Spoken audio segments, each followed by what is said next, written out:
Hi, how are you guys doing? My name is Tanya or TitaniumBuilt, and welcome back to my channel where we do talk all things true crime. If that's something that you're into as well, don't forget to hit the subscribe button, the bell icon to be alerted to all new content that I do put out. And if you guys wouldn't mind liking the video, if you do in fact decide that you like the video at the end. We are going to be talking about Letecia Stauch today. We've been talking about and discussing her case. She's on trial for the murder of her 11-year-old stepson, Gannon Stauch. She killed him back in January of 2020. She's finally going on trial. She's done so many different crazy stunts, pulled so many antics throughout the way. Anywhere from, trying to break out of jail to saying that she didn't do this. Now coming out, she is saying at trial that she did in fact kill Gannon, but she's pleading insanity. Her moves were too calculating to be insane. That's my personal opinion. Let me know yours in the comment section below. This video here is going to be from today's trial. So trial day number 5 we're on right now.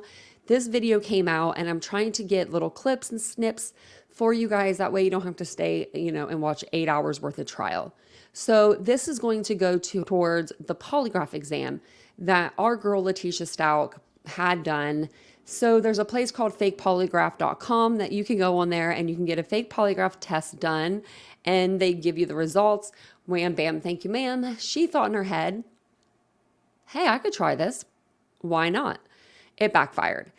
The questions that she asked raised alarms. So not only did they keep her money, they kept her polygraph test as well. So this is the guy that performed the polygraph, or he owns the polygraph company, and he is going to be speaking on behalf of the polygraph exam that was done on Letecia. So this is a 12-minute clip. I'm going to go ahead and let it play for you guys. Notice in the background here that her lawyer's actually speaking with her. I think this is the first time since trial started that I've seen that. So let me know. Also, is this crime curious back here behind the defense? It looks like she's taking notes. I don't know if that's her or not, though. So shout out to Crime Curious if you're there today.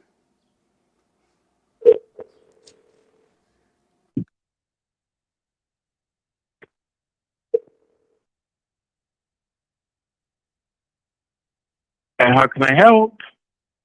Hi, yes. I didn't get any confirmation about my test I paid for. And so just for reference sake, before we get too deep into the phone call, sounds like there's 2 voices. That's correct. Do you recognize one of the voices? I do. Is it the female voice? Yes. And whose voice is that? That's the defendant's voice. Okay, go ahead. Thank you, Angela. Okay, can I have your name, please? I can check if we've got the order here. Yes. Keisha, last name is Stauch, Stauch. Okay, give me one moment, please. Let me have a little look.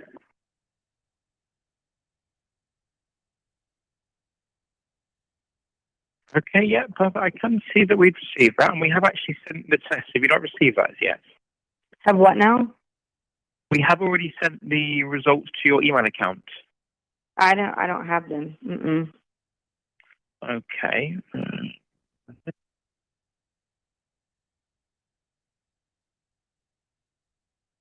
Okay, let me try resending that, and if you don't receive it, give us a call back. Okay. All right. Thank you. Thank you, now. Bye-bye. So Special Agent Cohen, the phone number that at the very beginning, let me back up. There you can hear ringing. Does that indicate that this is a phone call that was initiated by the defendant to a particular place? That's correct. Were you able to investigate and determine who it was that she was calling? I was. What was the phone number that she was calling? Objection, foundation, V. Mr. Allen. I can lay some foundation, Judge. Okay. When a wiretap is obtained, does it record both the outgoing and receiving phone numbers? As part of the overall wiretap in this investigation, we also installed something called a pen register trap and trace device. That particular device will record both the outgoing or incoming phone number from the subject telephone. And so does that mean that the receiving phone the person that is being dialed or a place that the originator is dialing would be caught in this trap and trace. That's correct. It's identified as either an outgoing or incoming phone call, and we have the telephone numbers on both ends of that conversation. And then were you able to look up that particular phone number that was dialed for this call and see it being associated with a particular web page? Yes, I was. What web page was that? Fakepolygraph.com. Okay. And is that what all of these phone calls are in relation to, is calls originated by the defendant to a purportedly fakepolygraph.com webpage? That's correct. Okay, let's jump into 689 and permission to publish 689, Judge. You may go ahead.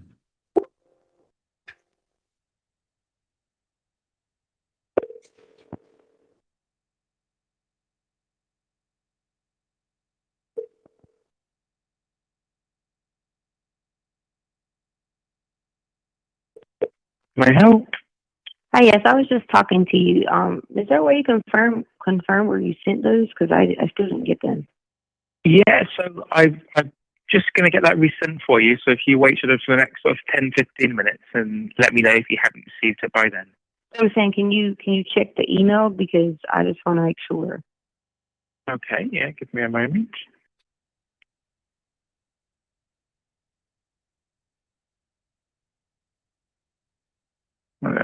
Spelled TECIALYNN2006 @yahoo.com. Okay, cool. So you said Okay. like 10, 15 minutes. Correct. Okay, thank you. Have a good day.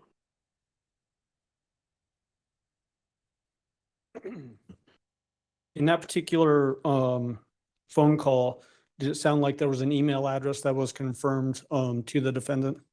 Yes. What was that email address? It was Tisha Lynn at 2000. I can't remember the exact address, but it was an address that we knew to be associated to the defendant. Okay, and that's what sounds like an England speaking person relayed, and then the defendant acknowledged that as being the correct email address. That's correct. Okay, and then 690, permission to publish, Your Honor. You may go ahead.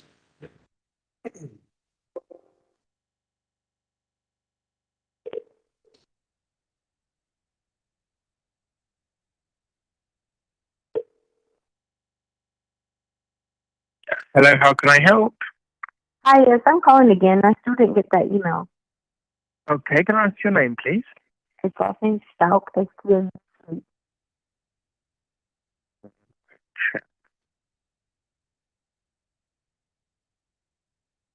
Ah, right, yes, perfect. I can see here.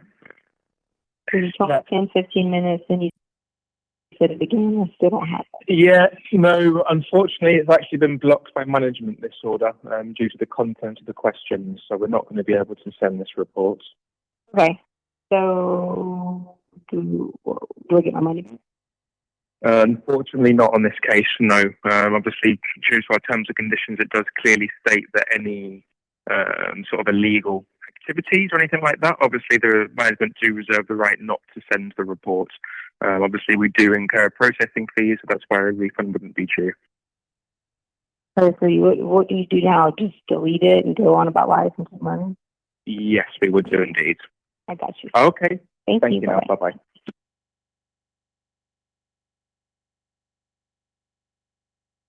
In that particular call, is it essentially being communicated that a polygraph result is not going to be provided because it's associated with the illegal activity?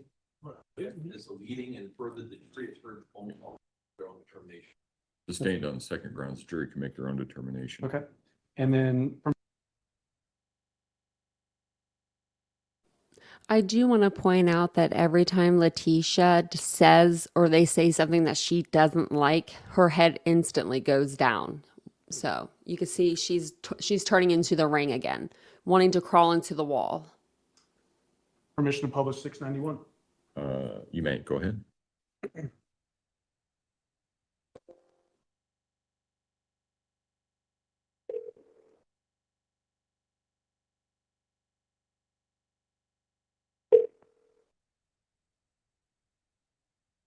Hi, how can I help?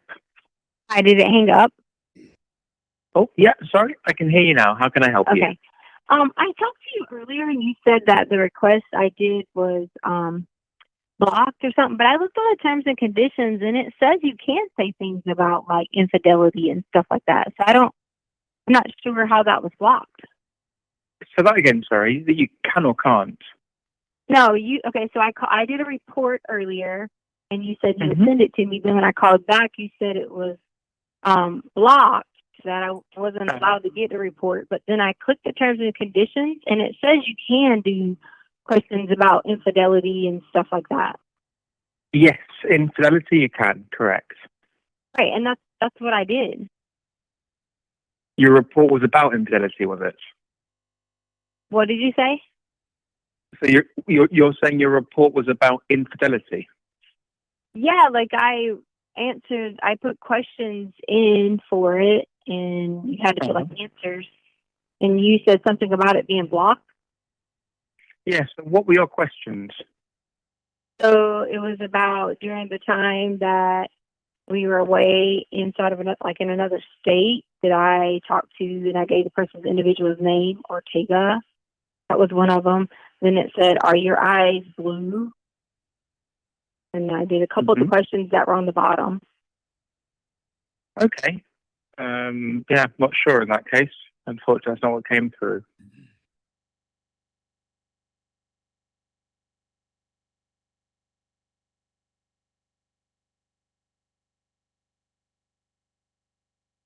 Yeah, I'm not quite sure what's happened there then. Because I read that you can do this.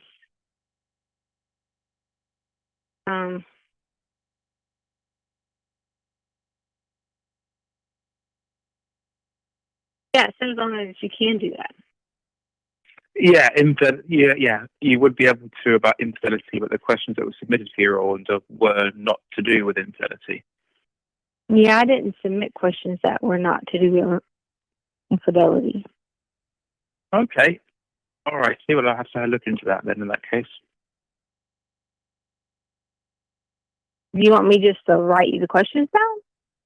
No, it's okay. I'll just need to have a look into this then to see what can be done. Okay. Just remind me again, what was the name on the report?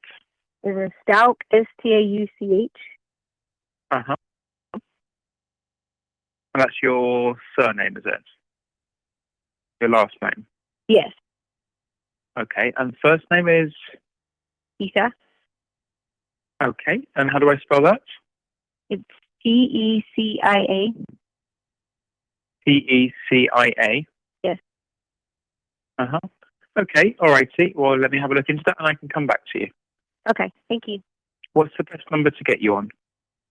843 Mm-hmm. 798 Uh-huh. 1700. Okay. Right. Thanks a lot now. Take care. Bye-bye. Thank you.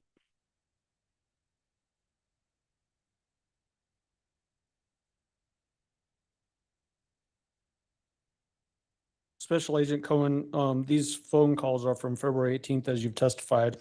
Were you aware also at this same time that that's when these pretext calls were being recorded involving Al Stauch and the defendant? Yes, I was. Were there phone calls during that time with those pretext calls in which the defendant was talking about getting a polygraph examination? Yes, she was. What was she trying to convince the listener, I guess Al Stauch, of during those conversations? Objection, speculation, as sustained. I think you can rephrase and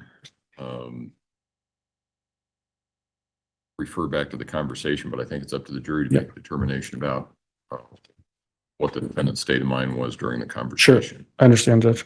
What was she saying to Al as it relates to the polygraph? She was saying that she had passed a polygraph test and she was continuing to purport her innocence and that she had nothing to do with Gannon's disappearance. Passed a polygraph as it relates to what? Whether she had anything to do with Gannon's disappearance. Okay. Okay, that's all I have. Thank you. Cross-examination, Mr. Tellini. I don't have any questions for Agent Cohen at this point. Do any of the jurors have any questions for Agent Cohen?